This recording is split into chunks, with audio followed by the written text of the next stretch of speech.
네, 오늘 아침엔 시간입니다. 오늘은 이주찬 기자와 함께 진행을 하겠습니다.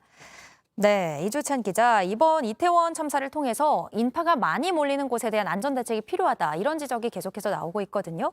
그래서 서울시가 혼잡한 지하철역을 점검하기로 했다고요? 네, 시민의 불안이 커지고 있어서 서울시와 서울교통공사가 현황 점검과 개선에 나서기로 한 건데요. 우선 전문가와 함께 혼잡한 역 등을 찾아가 현장 상황을 분석하겠다고 밝혔습니다.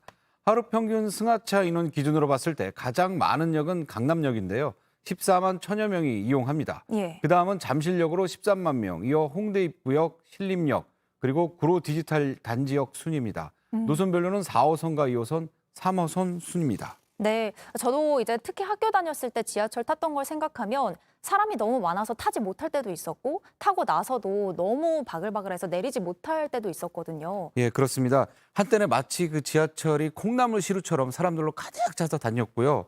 지하철을 지옥철이라고 부르기도 했습니다. 예. 현재 나온 자료를 보더라도 강남역이나 잠실역 등을 기준으로 봤을 때 얼마나 복잡한 것이냐면 지하철의 경우 한량의 좌석은 54석 정도인데 서 있는 승객을 감안해 탑승 적정 인원은 최대 150명 정도라고 합니다. 혼잡한 시간대는 한량의 300명도 넘게 타는데 이럴 경우 얼굴이 밀착되고 호흡이 곤란해지는 것으로 나타나 압박의 공포에 늘 노출되어 있는 셈입니다. 예. 점검 이후 이용객의 동선과 안전시설 보강, 대피 공간 확보, CCTV 설치 등 안전사업을 벌일 계획인데요. 이번 이태원 참사 사고로 통해 특히 압박에 대한 시민들의 공포감이 한층 커진 데다 실질적인 사고 위험에 대비해야 하는 만큼 전시행정으로 끝나지 않길 잘 지켜봐야겠습니다. 네, 알겠습니다. 다음 소식도 이태원 참사 관련 소식인데요. 사고 당일에 모인 인파가 평소 수준, 이렇게 이야기를 해서 논란을 빚었던 용산구청장이 사고 직전에 현장 근처를 지나갔었다고요? 네, 그렇습니다. 이 박희영 서울 용산구청장이 사고 당일 참사가 일어난 현장 근처를 지나간 것으로 확인했다고 연합뉴스에서 보도했습니다.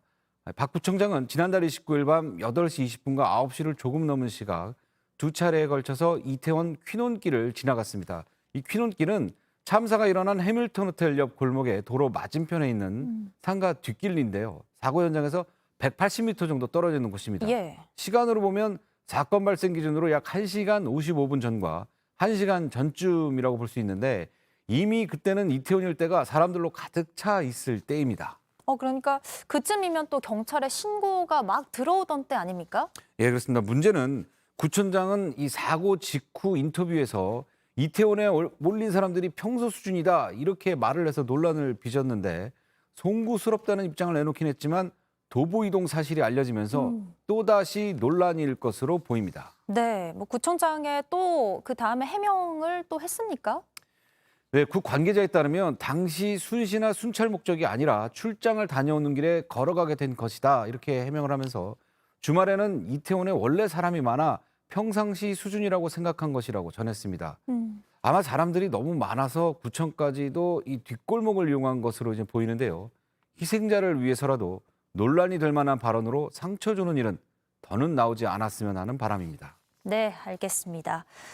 그리고 지금 이태원 참사 희생자들을 추모하고 애도하는 발길이 계속 이어지고 있는데 윤석열 대통령의 부인 김건희 여사도 추모에 동참했지요. 네, 이번 사고로 희생된 10대 고등학생의 빈소를 찾았습니다. 김건희 여사는 어제 오후 노원구의 한 장례식장을 찾아서 희생자 부모에게 사고를 막아내지 못해 죄송하다며 고개를 숙였고요. 8살 남동생에게는 어른들이 지켜주지 못해 정말 미안하다라고 말했습니다.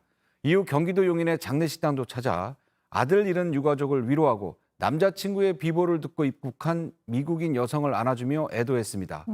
김 여사는 이후에 목동의 한 병원 중환자실도 방문했는데요. 치료 중인 현직 장병의 가족들을 만나기도 했습니다. 대통령실은 서면 브리핑을 통해 사진과 함께 이 같은 사실을 전했습니다. 네, 오늘 아침에는 여기까지 듣겠습니다. 지금까지 이주찬 기자였습니다.